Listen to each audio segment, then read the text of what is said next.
শুভ দুপুর বন্ধুরা।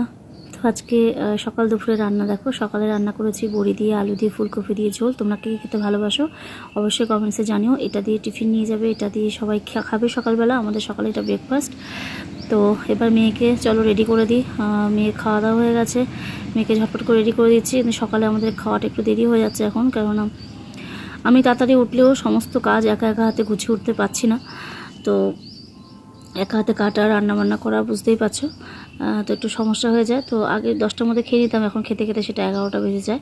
মেয়েকে স্কুলে গাড়িতে তুলে দিয়ে এসে প্রেশারের ওষুধ খেয়ে, সুগারের ওষুধ খেয়ে তারপরে খাওয়া দাওয়া করে তারপরে প্রেশার ওষুধটা খাই। খেয়ে একটু রেস্ট করে আবার রান্নাবান্না থাকে, সমস্ত কাজকর্ম থাকে, বুঝতেই পারছো। তো আজকে প্রচুর প্রচুর কাজ রয়েছে, ভেবে রেখেছি, সেগুলো জানি না কতটা কি করতে পারবো। তো ঝটপট করে মেয়ের চুলটা বেঁধে দিলাম। আর আমার মামবুড়ি তো সকাল থেকে একটু সময় পায়নি, ঘুম থেকে চোখ দুটো খুলেই পড়তে বসে গেছে, দাঁত ব্রাশ করে।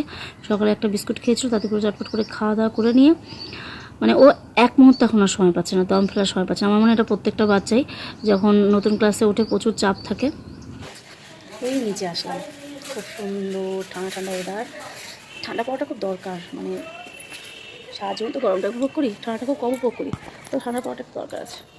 তো মেয়েকে নিয়ে দিয়ে আসতে যাচ্ছি, এখন বেজে যাচ্ছে 10টা 10। চলো আসো মামা।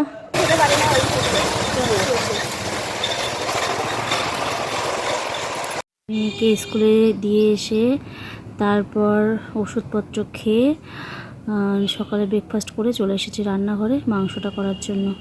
তারপরে দেখো মাংস রান্নাবান্না হয়ে গেছে, সব রান্নাঘর গুছিয়ে এসে মেয়ের বইয়ের থাকটা একটু গুছিয়ে দিচ্ছি। চলো স্নান করে দেখা হচ্ছে। বন্ধুরা শুভ দুপুর সকলকে। তো এখন আমরা খেতে বসে গেছি, আমি আর মা। মেয়ে তো স্কুলে গেছে, ছেলেও আজকে গেছে হচ্ছে অফিসে, অমলা গেছে অফিসে। তো মেয়ে স্কুল থেকে আস্তে আস্তে 4টে, ওই 4:45। তো এখন বেজে গেছে 1:36, বুঝতে পারছো। প্রচুর ধকল গেছে আজকে আমার, সারা দুনিয়া গুছিয়ে সব কাজকর্ম করে স্নান টান করে এসে খেতে বসলাম। এবার তোমরা বলো আজকে যা ঠান্ডা পড়েছে, কে কে স্নান করোনি এটা কমেন্টসে জানিও। কেউ বলবে না অবশ্য সত্যি কথা যে আমি স্নান করিনি। তো আজকে যা ঠান্ডা পড়েছে ম্যাক্সিমাম কেউ না স্নান করবে না যারা হচ্ছে শীত কাতুরে। তো আজকে তো রান্না হয়েছে মাংসের ঝোল দুপুরে রাতের জন্য। আর সকালে সবাই টিফিন খেয়ে গেছে ফুলকপি আলু দিয়ে তরকারি, মানে বড়ি দিয়ে পাতলা ঝোলের মতো করেছিলাম, ওই দিয়ে আমি এখন সেটা দিয়ে খাচ্ছি। খুব ঠান্ডা পড়ছে, তার মধ্যে আমাদের এখানে কারেন্ট নেই, অন্ধকার অন্ধকার লাগছে ঘরটা। তো চলো তোমরা সবাই খাওয়া দাওয়া করো, দেখা হচ্ছে নেক্সট ভিডিওতে। ততক্ষণ যেন ভালো থেকো, টাটা।